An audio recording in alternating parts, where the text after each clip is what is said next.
నీ నా పాపని, నా మార్గం. అందుకని అంటాడు, నేను మార్గమును, నేను సత్యమును, నేను జీవమును. నా జీవం నీకు కావాలా? నేను నడిచిన నీ మార్గం కావాలా? కావాలంటే నా అడుగు జాడలు అన్నాడు. నేను ఇస్తున్నా. దేవుడు ఈ లోకానికి వచ్చిన ప్రతి ఒక్క మాట మన కోసమే ప్రియుల. ఆయన చేసిన ప్రతి ఒక్క పని మన కోసమే. ఈ 7 మాటలు ఎవరెవరికో కోసం కాదు, మన కోసమే. ఇవి 7 ముత్యాలు అంట ప్రియుల. 7 మాటలు ఎలాంటివి? ముత్యాలు. ఈ లోకంలో ఎక్కడ దొరకవు. ధనధాన్యాల కంటే, విలుగల వస్తువుల కంటే ఇవి ఎంతో అమూల్యమైన మాటలు. ఈ మాటలు రానున్న దినాల్లో మరి వినటానికి కూడా కొదువైపోతున్నాయి.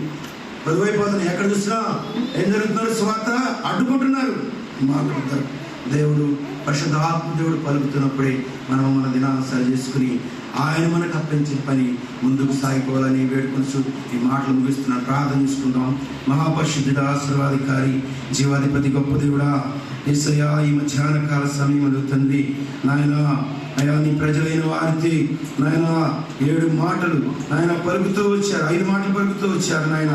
6వ మాట నాదిగా ఈ అల్పుడను మీరు ఏర్పాటు చేసుకున్నారు ప్రభువా. నేను మాట మాత్రం పలకలేని వాడిని తండ్రి, మాట తడబడేవాడిని నా ప్రభువా. స్పష్టంగా పలకలేని వాడిని నన్ను నిలబెట్టుకుని మీరు వాడుకున్నారు. వెనుకల చెవిని ప్రతి ఒక్క బిడ్డకి ఇచ్చారు నాయన.